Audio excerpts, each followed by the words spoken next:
Fox News Alert, we are watching these live pictures out of New York City, Washington Square Park, NYU, where we are watching this walkout happening in real time.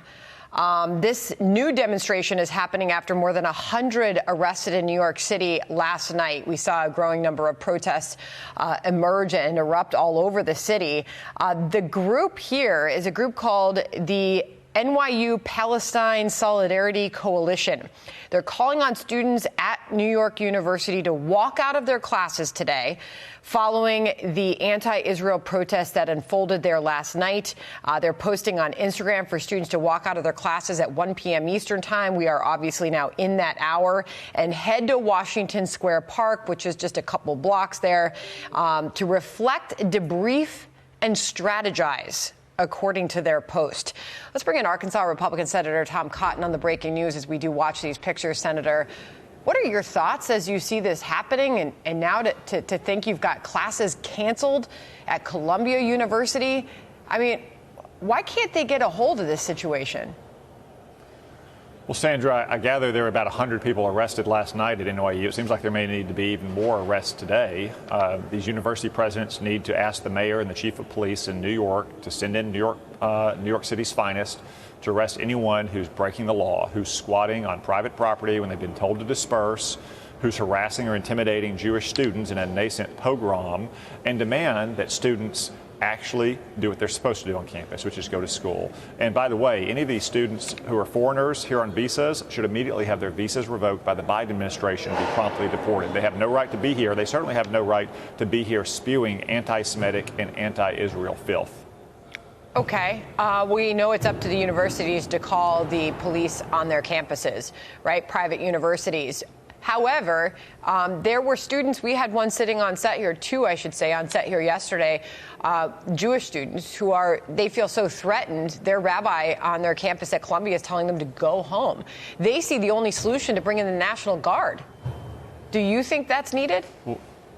Well, Sandra, first off, it's not the university's prerogative whether or not the NYPD come onto their campus. It would certainly be welcome if the university presidents and their police forces would cooperate with the NYPD. But New York City has an obligation to enforce the law and to protect innocent civilians like those Jewish students. If there's a crime being committed in a private home, the police have every right to go into the home to stop the imminent crime from being committed. So they certainly have every right as well.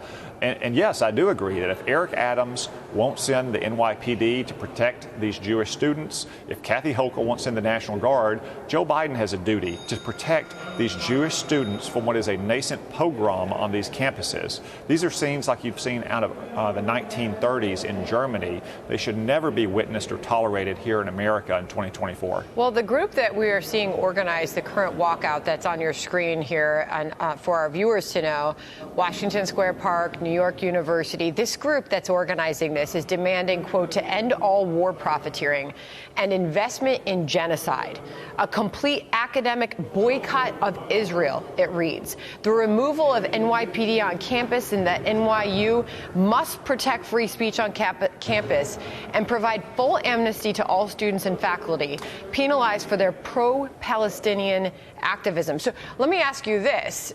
Who's behind this? Well, Sandra, that's a very good question. It's something the Department of Justice should look into. These encampments didn't just spring up spontaneously, and it looks to me like they've got some pretty expensive camping equipment out there as well. I think it's worth asking, who's funding these organizations violating the law? Is it left-wing activist groups? Is it foreign governments? The Department of Justice should get to the bottom of it. In fact, I just wrote, along with the majority of Republican senators, to the Attorney General and the Secretary of Education, who have an obligation to enforce civil rights laws, to include the protection of religious liberty on campuses, why they aren't taking action to stop these nascent pogroms, in addition to doing things like finding out where the funding is coming from and who's generating them. Again, they don't look just spontaneous to me when they're sitting out there in $500 camping tents. Just a final question on that. Now those who were arrested overnight, the more than 100 of them that were, they're claiming the arrests were violent, but that the violence we faced is only a fraction of the violence that the Palestinians face on the ground every day. Who's winning here? I mean, this lawless behavior, they're stopping police vehicles from moving on the streets. How do you see this ending?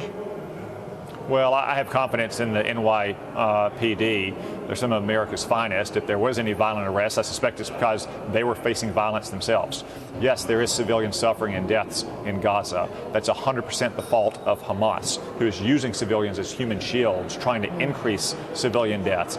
That's what these protesters should be protesting, is the crimes that Hamas is committing against its own people, not Israel, which is trying to defend itself from another murderous attack on the state of Israel, or provide safe haven for the Jewish people from exactly this kind of harassment and intimidation that you now see on some of today's campuses. Yeah, and I just want to confirm for our audience, of the 133 demonstrators that were arrested last night, the NYPD tells us they used zip ties and flex cuffs to remove the protesters from the campus. They were then taken on a police bus to headquarters. They were charged with trespassing.